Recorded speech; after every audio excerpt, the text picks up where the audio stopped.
بسم الله الرحمن الرحيم. كتاب أنزلناه إليك مبارك ليدبروا آياته وليتذكر أولو الألباب. صدق الله العظيم.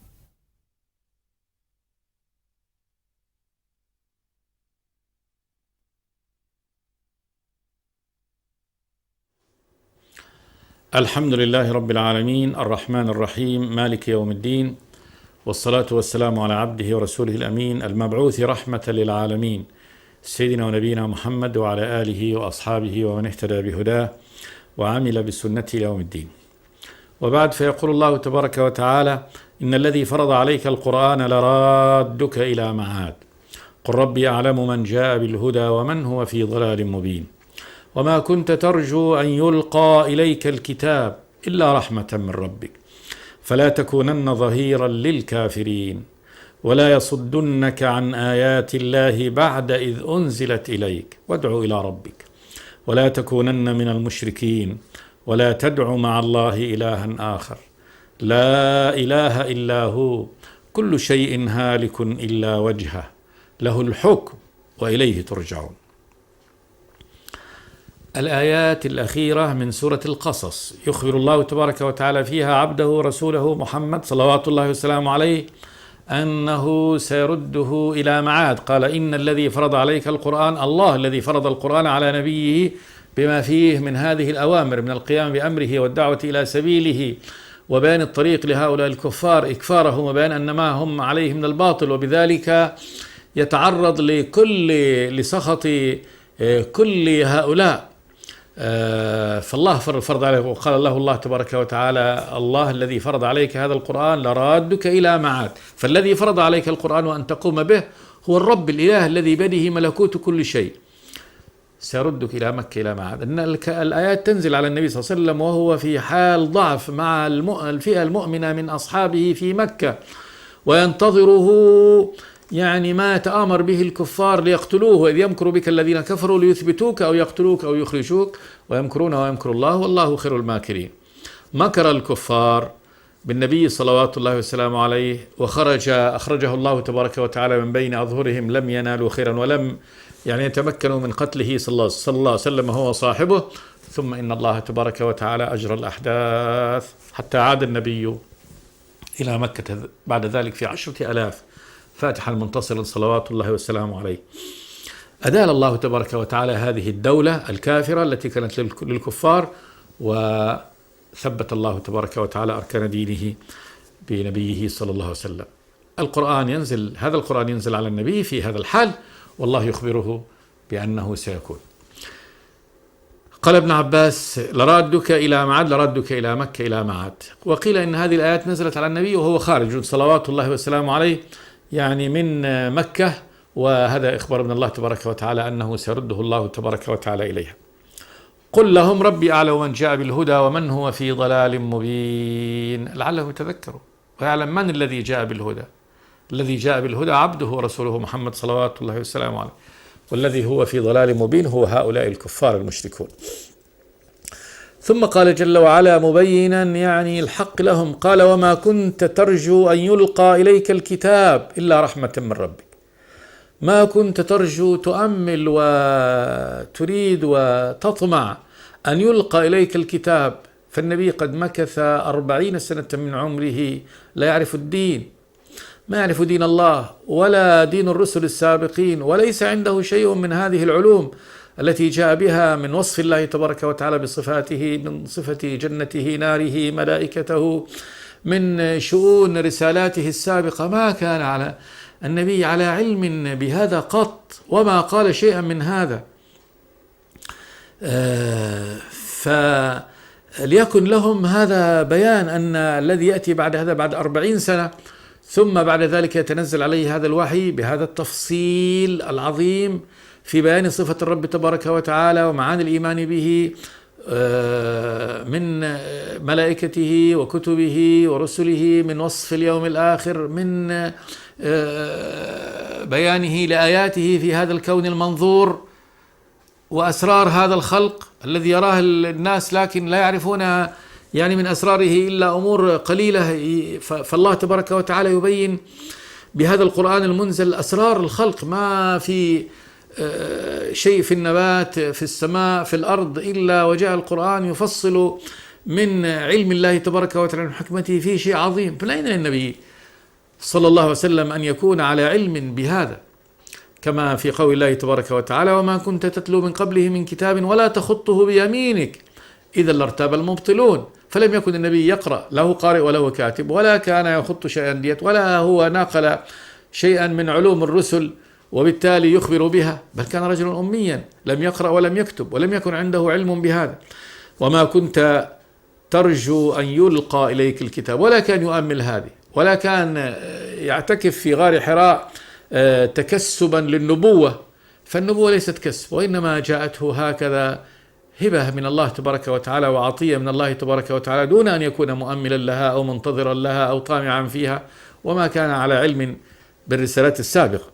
وما كنت ترجو أن يلقى إليك الكتاب إلا رحمة من رب، يعني إلا أن نزول هذا الكتاب إنما هو رحمة من الله تبارك وتعالى، رحمة لعبده ورسوله محمد صلوات الله وسلامه عليه، أن يهديه الله تبارك وتعالى إلى هذا الدين، وأن يجعله من عباده المرسلين، بل يجعله خاتم هؤلاء الرسل ويفضله بما فضله الله تبارك وتعالى به من الفضائل العظيمة على جميع الأنبياء والمرسلين، ومن تحميله لهذه الرسالة إلى العالمين. تبارك الذي نزل الفرقان على عبده ليكون للعالمين نذيرا، يرسله إلى كل أمم الأرض في وقته وإلى قيام الساعة لينذركم به ومن بلغ. يرسل هذه الرسالة، رسالة رب العالمين التي يرسلها الله إلى يعني كل العالمين عن طريق هذا النبي، يختار هذا النبي ليقوم بهذا بإبلاغ رسالة الله تبارك وتعالى للعالمين. تبارك الذي نزل الفرقان على عبده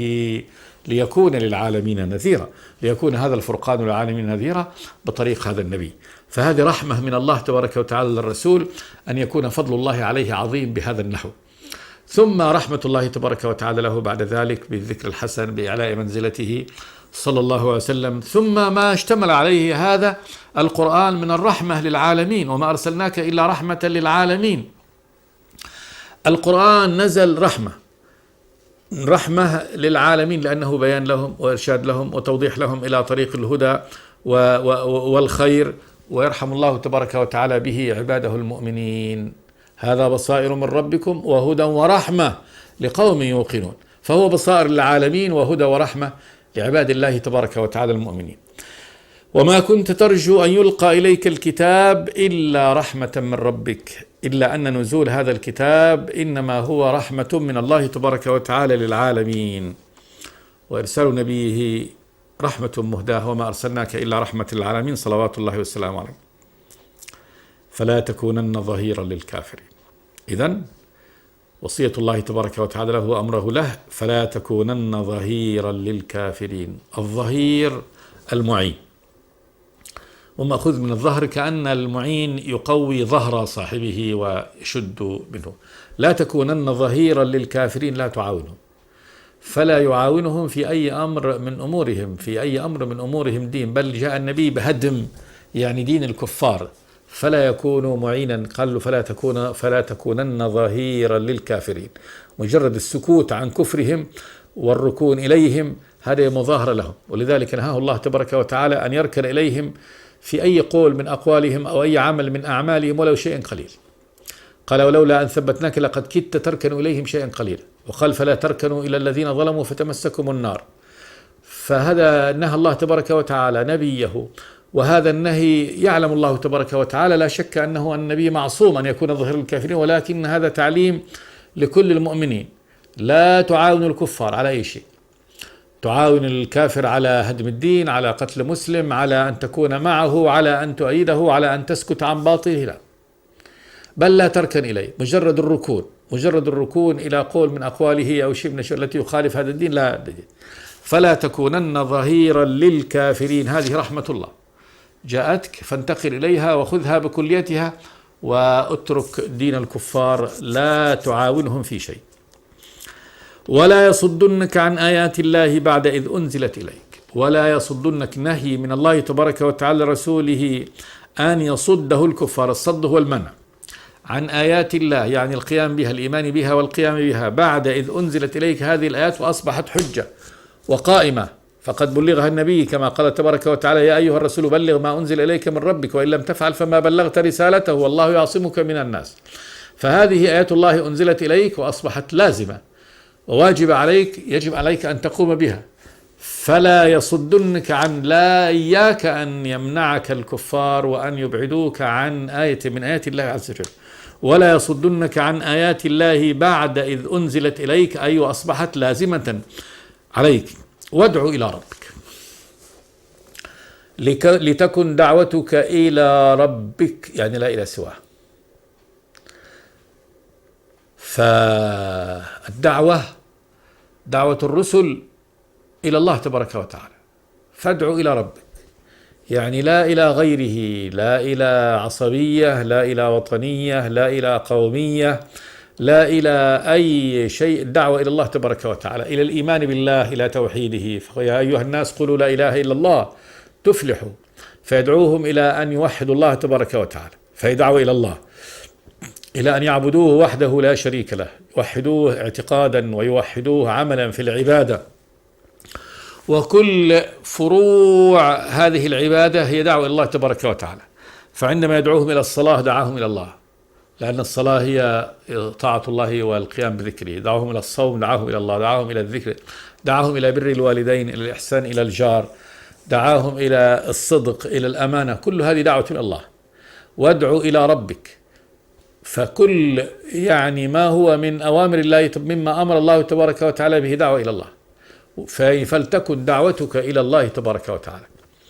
وإنك لتدعو إلى صراط مستقيم، صراط الله الذي له ما في السماوات وما في الأرض، ألا إلى الله تصير الأمور. فهنا جعل الله تبارك وتعالى، حصر الله دعوة الرسول أن تكون إلى الله. وادعو إلى ربك، وهذا تعليم لا شك وتوجيه للرسول وتوجيه لكل داعي إلى الله تبارك وتعالى، أن تكون دعوته إلى الله. لا يدعو إلى حزب، إلى جماعة، إلى عصبية، إلى إمام بعينه، إلى كل هذا. إنما يدعو فقط، دعوته تكون إلى الله لا إلى سواه. فالدعوة إلى الله تبارك وتعالى، الله وما نسب إلى الله هو دعوة إلى الله.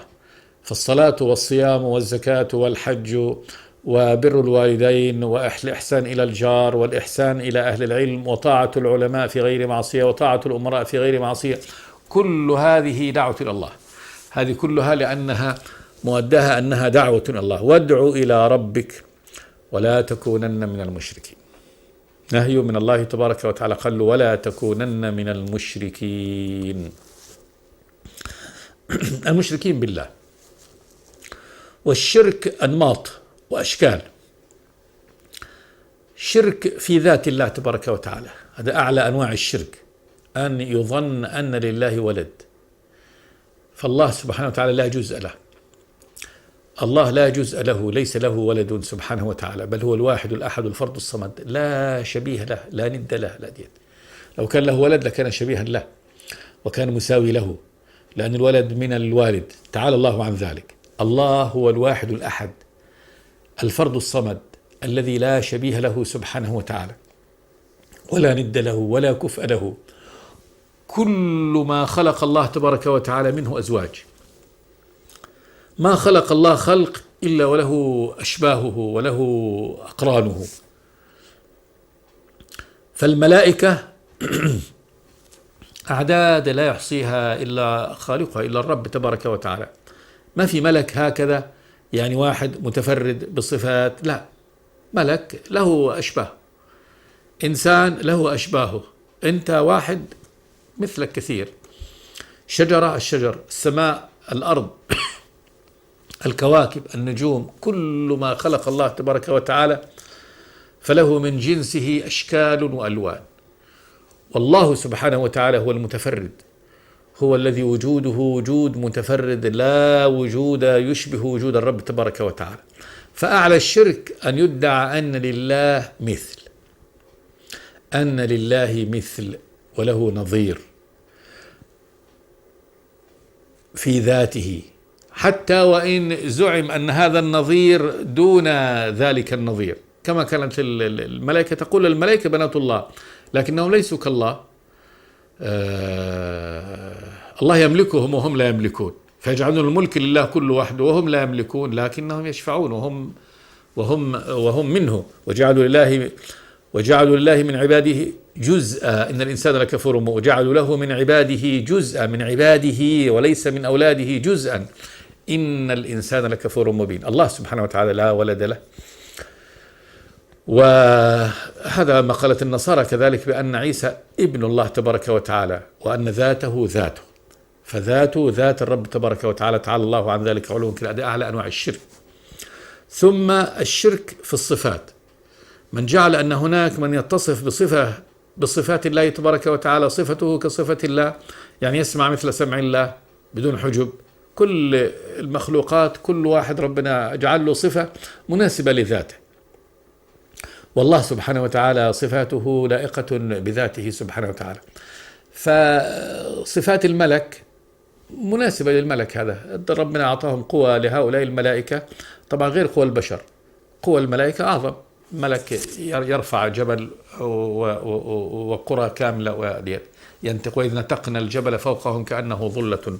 فملك يعني يضع يده فيقتلع جبل من مكانه ويرفعه على بني إسرائيل وهم قد كانوا نحو 1,000,000، ويضعه فوق رؤوسهم ويقال لهم آمنوا خذوا ما أتيناكم بقوة واسمعوا، قالوا سمعنا وعصينا.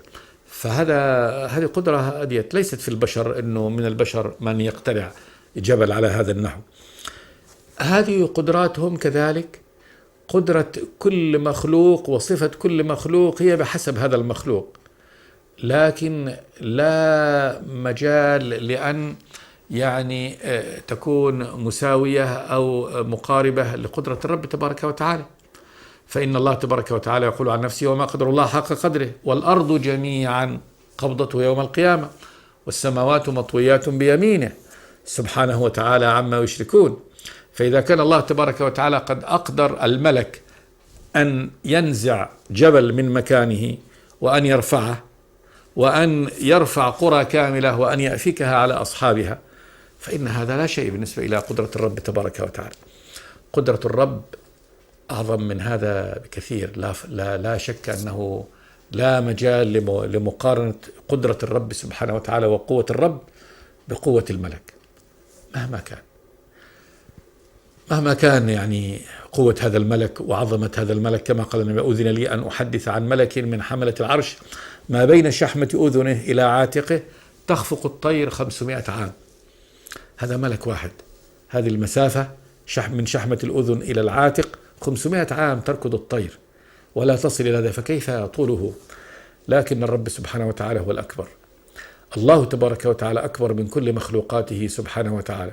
السماوات والأرض والعرش والكرسي كلها بالنسبة لله تبارك وتعالى شيء قليل. وما قدر الله حق قدره، والأرض جميعا قبضته يوم القيامة والسماوات مطويات بيمينه سبحانه وتعالى عما يشركون. فهذا نوع من الشرك في الصفات، أن يقال يسمع كسمع الله، يبصر كبصر الله، أو يقال إن هذه صفته من صفة الله تبارك وتعالى.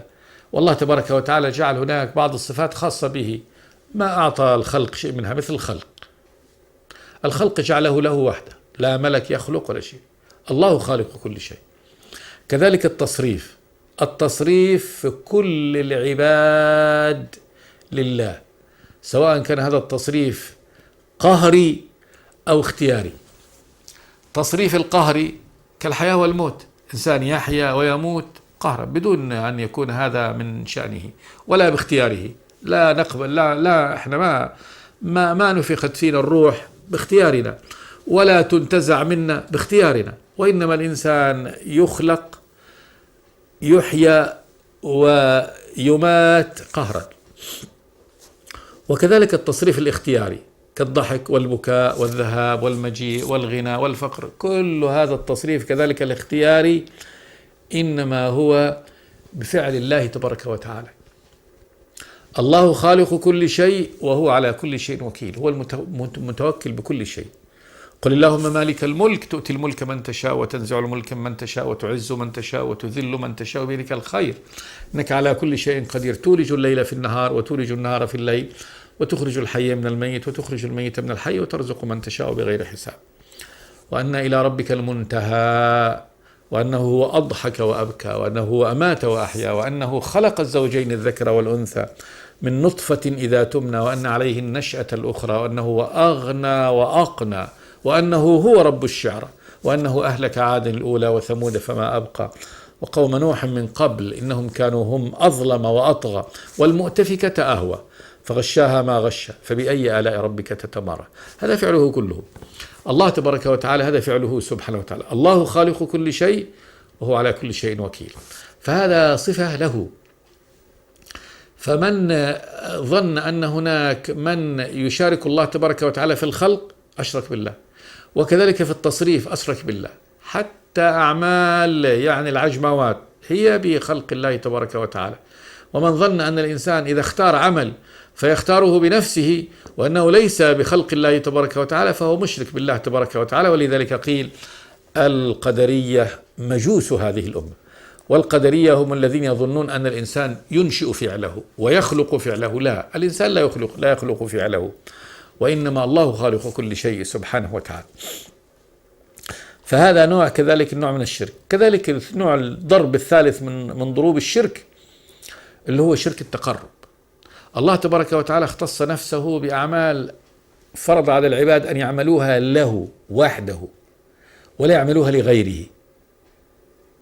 صل لربك وانحر لربك، تصلي لله بس فقط وتنحر لله فقط. فصل لربك وانحر، صم لله، زكي لله. فكل هذه الأفعال دي، حج لله وأتم الحج والعمرة لله، هذه أعمال العبادات فرضها الله تبارك وتعالى له وحده. فمن عمل هذه العبادات أو جنسها لغيره، فصلى لغيره، ركع وسجد وقام لصنم لملك لطاغوت من الطواغيت، فصرف ما لا ينبغي أن يكون إلا لله جعله لغيره، هذا مشرك بالله تبارك وتعالى. فهذا من الشرك، شرك في العبادة، لا تعبد إلا هو سبحانه وتعالى. وقضى ربك ألا تعبدوا إلا إياه، قضى حكم وأمر إنه ما تعبد إلا هو سبحانه وتعالى. فقول الله هنا لرسوله صلى الله عليه وسلم ولا تكونن من المشركين، إياك أن تكون من المشركين. وقد جاء هذا التحذير للنبي صلوات الله والسلام عليه، وهو تحذير ليس للنبي وحده، وإنما هذا للأمة كلها وبين الكل، وأنه إذا خطب النبي بهذا الخطاب فلا شك أن غيره من طريق الأولى. لا يسمح لأي أحد بأن يشرك، لا لملك أن يشرك ديت. وقد أوحي إليك وإلى الذين من قبلك لئن أشركت ليحبطن عملك ولتكونن من الخاسرين بل الله فاعبد وكن من الشاكرين. لا تجعل مع الله إلها آخر فتقعد مذموما مخذولا، ولا تجعل مع الله إلها آخر فتلقى في جهنم ملوما مدحورا. فهذا خطاب الله تبارك وتعالى لنبيه ولكل الأنبياء. ولقد أوحي إليك وإلى الذين من قبلك لئن أشركت ليحبطن عملك ولا تكونن من الخاسرين بل الله فاعبد وكن من الشاكرين. فالله يقول لرسوله صلى الله عليه وسلم ولا تكونن من المشركين ولا تدع مع الله إلها آخر. والدعاء هو أشرف أنواع العبادة، الله جعل الدعاء له وهو أعلى العبادة، بل الدعاء هو العبادة، كما قال النبي الدعاء هو العبادة. لأن حقيقة العبادة يعني إنما هي طلب من المعبود، طلب إما بدفع ضر عن العابد وإما بجلب خير، وهذه كلها. فالصلاة هي عشان الطلب، والصوم وغيرها عشان الطلب، فالدعاء هو العبادة. فعقب الله تبارك وتعالى على قوله لا تكونوا المشركين ولا تدعوا مع الله إلها آخر، تطلب من غير الله تبارك وتعالى طلب عبادة. ولا تدعوا مع الله إلها آخر، إله يعبد، وكل ما يعبد ويطلب منه فهو إله، لكنه ليس إلها على الحقيقة، لأن الإله على الحقيقة لا بد أن يكون مالكا لمن يعبده، لعابده، يملكه، خلقه، رزقه، يحييه، يميته. أما إذا كان هذا المعبود الذي يعبد من دون الله، الإله الذي يعبد من دون الله، لا يخلق ولا يرزق ولا يحيي ولا يميت ولا يضر يعني عابده ولا ينفعه، يبقى هذا أكبر ضلال. يا أبت لم تعبد ما لا يسمع ولا يبصر ولا يغني عنك شيئا، أفرأيتم ما كنتم تعبدون أنتم وآباؤكم الأقدمون فإنهم عدو لي إلا رب العالمين الذي خلقني فهو يهدين، والذي هو يطعمني ويسقين، وإذا مرضت فهو يشفين، والذي يميتني ثم يحيين، والذي أطمع أن يغفر لي خطيئتي يوم الدين. هذا الذي يعبد، هذا الذي يستحق العبادة، الله الذي يملك لعابده نفعه وضره، حياته وموته، كل شيء من شأن العباد إنما هو بيد الله تبارك وتعالى. وأما ما يعبد من دونه ليس بيدهم شيء. ماذا بيد الشمس والقمر والنجوم والكواكب والشجر والطواغيت والأصنام؟ ماذا بيدها؟ ماذا بيدها أن تنفع به من يعبدها؟ ما عندها شيء، ما عندها ما تعبد، ما تنفع به عابدها. كذلك من واحد ميت في قبره يأتي ويقف على رأسه من يدعوه، ومن أضل من يدعو من دون الله من لا يستجيب له إلى يوم القيامة وهم عن دعائهم غافلون، وإذا حشر الناس كانوا لهم أعداء وكانوا بهم كافرين. فلا يدعى ولا يعبد ولا ينادى إلا الله سبحانه وتعالى نداء عبادة ودعاء. ولا تدعوا مع الله إلها آخر. قال جل وعلا لا إله إلا هو، لا إله على الحقيقة إلا هو. كل من ادعيت له الإلهية غيره باطل، كذب، زور، إطلاق اسم على غير المسمى، يطلق عليه إله وهو ليس بإله. فإذا أطلق على بقرة أو صنم أو حجر إله معبود، هذا ما يفيده، ما يغير من الواقع شيء. أطلق على الشمس بأنها الإلهة، كانت العرب تسميها الإلهة. طيب إذا هم سموها الإلهة، هل هذه تغير من حقيقة كونها شمس؟ ومن آياته الليل والنهار والشمس والقمر، لا تسجدوا للشمس ولا للقمر واسجدوا لله الذي خلقهن إن كنتم إياه تعبدون. فإنه لو سجد لها أهلها الذين ينتظرون شروقها فيسجدون لها وينتظرون غروبها فيسجدون لها، لو سجد لها ملايين الملايين ماذا ينتفعوا؟ ماذا ينتفعوا من سجودهم للشمس ومن سجودهم لهذا؟ لا ينتفعوا شيء ولا يضرهم إن فعلوا ولا ما فعلوا. أما الرب الإله لا، هذا عبادته نجح وفلاح، والبعد عن عبادته وعبادة غيره هلاك وخسار. لا إله إلا هو، ولا تدعوا مع الله إلها آخر، لا إله إلا هو. كل شيء هالك إلا وجهه. كل شيء، كل ما سوى الله تبارك وتعالى هالك فاني إلا وجهه، كما قال تبارك وتعالى كل من عليها فان ويبقى وجه ربك ذو الجلال والإكرام. فالله تبارك وتعالى هو الحي الباقي الذي لا يموت، وتوكل على الحي الذي لا يموت وسبح بحمده. فالله تبارك وتعالى هو الحي الباقي، وكل ما سواه يفنى ويموت، كما قال النبي والإنس والجن يموتون، والله هو الذي الحي الباقي سبحانه وتعالى. فكل شيء هالك إلا وجهه. الله تبارك وتعالى له وجه، ووجهه سبحانه وتعالى من صفات ذاته سبحانه وتعالى، والمؤمنون يرون وجهه يوم القيامة سبحانه وتعالى، كما قال النبي صلى الله عليه وسلم جنتان من ذهب وجنتان من فضة وليس آنيتهما فيهما وليس بين القوم وبين أن يروا ربهم إلا رداء الكبرياء على وجهه في جنة عدن، في جنة عدن. فالمؤمنون يرون الله تبارك وتعالى. هنا الوجه يطلق ويراد به الذات، إلا بقاء الله تبارك وتعالى. والله تبارك وتعالى له وجه ليس كوجوهنا، ليس كمثله شيء، وهو السميع البصير سبحانه وتعالى. فسرت هذه الآية كذلك فسرها السلف كل شيء هالك من أعمال العباد إلا وجهه، إلا ما أريد به وجهه. فالذي أريد به وجهه سبحانه وتعالى هو الذي يبقى، وكل ما فعل لغيره سبحانه وتعالى يفنى ويضمحل، كما قال جل وعلا وقدمنا إلى ما عملوا من عمل فجعلناه هباء منثورا. والذين كفروا أعمالهم كسراب بقيع يحسبه الظمآن ماء حتى إذا جاءه لم يجده شيئا ووجد الله عنده فوفاه حسابه والله سريع الحساب. له الحكم، له للرب سبحانه وتعالى لا لغيره الحكم الكوني القدري والحكم الشرعي الديني كله له. فالله لا يقبل شركة في هذا، في الكون القدري ما يكون إلا ما يشاء سبحانه وتعالى. الحكم في كل خلقه له، بدءا نهاية، حياة موتا، صحة مرضا، غنى فقرا، هداية ضلالا، كل الحكم لله تبارك وتعالى. وكذلك شرعه لا يقبل الله تبارك وتعالى أن يشرع العباد إلا هو. وإليه ترجعون أيها العباد، إليه لا إلى غيره مرجع العباد كلهم إلى الله تبارك وتعالى ليحاسب الجميع جل وعلا. بهذا الحمد لله تنتهي هذه السورة، سورة القصص، والحمد لله رب العالمين. بسم الله الرحمن الرحيم. كتاب أنزلناه إليك مبارك ليدبروا آياته وليتذكر أولو الألباب. صدق الله العظيم.